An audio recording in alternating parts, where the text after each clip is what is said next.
ونصلي ونسلم على رسوله الكريم أما بعد فأعوذ بالله من الشيطان الرجيم بسم الله الرحمن الرحيم إن الله وملائكته يصلون على النبي يا أيها الذين آمنوا صلوا عليه وسلموا تسليما اللهم صل على سيدنا ومولانا محمد وعلى آلہ وأصحابہ وبارک وسلم. حمد و ثنا کے بعد محترم جج صاحبان اور معزز سامعین اکرام، السلام علیکم ورحمۃ اللہ وبرکاتہ.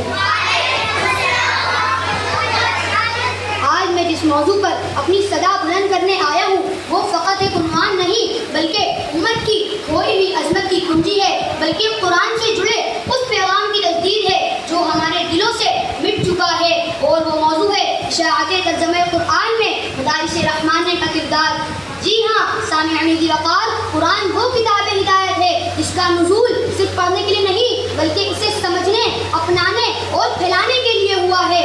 اسی لیے اللہ تعالیٰ نے ارشاد فرمایا کتاب انزلناہ الیک مبارک لیدبروا آیاتہ، یعنی یہ ایک بابرکت کتاب ہے جو ہم نے آپ پر اس لیے نازل کی کہ لوگ اس کی آیتوں میں غور کریں. جی بالکل غور کریں، سمجھیں، اپنائیں. لیکن آج کا المیہ کیا ہے؟ ہم نے قرآن کو صرف اس نے قلت کی زینت بنا دیا. محترم سامعین، جب قرآن سے رسم بن جائے اور اسے سمجھنا بند کر دیا جائے تو صرف آواز باقی رہ جاتی ہے اور یہیں سے ہماری بربادی کا آغاز ہوتا ہے. ایسے وقت میں، ایسے گمراہی کے اندھیروں میں مدارس رحمانیہ ایک امید بن کر ابھرتے ہیں.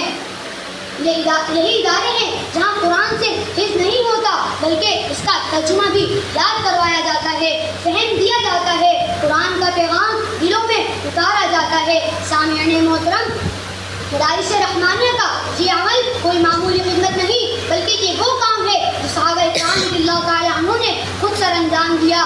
حضرت عبداللہ بن عباس رضی اللہ تعالیٰ عنہ فرماتے ہیں کہ جب کوئی شخص قرآن کی ایک آیت کو سمجھ لیتا ہے تو گویا اس کا دل نور سے بھر جاتا ہے، اور یہی وہ نور ہے جو مدارس رحمانیہ کے طلباء کے دلوں میں روشن ہو رہا ہے. آج جب دنیا ترقی کے نام پر گمراہی کے راستے چن رہی ہے، وہی مدارس رحمانیہ لوگوں کو وہ راستہ دکھا رہی ہے جس پر چل کر قد افلح من تزکا وذکر اسم ربہ فصلی کا عملی مظاہرہ ممکن ہے. سامعین محترم، کبھی حضرت علی رضی اللہ تعالیٰ عنہ کی بات کو یاد کیجیے. فرماتے ہیں القرآن لا ينطق بلسانی وانما يتکلم به الرجال. قرآن خود نہیں بولتا، انسان بولتا ہے، اور بول وہی سکتا ہے جو مفہوم سمجھتا ہے، اور یہی کام مدارس رحمانیہ کر رہے ہیں.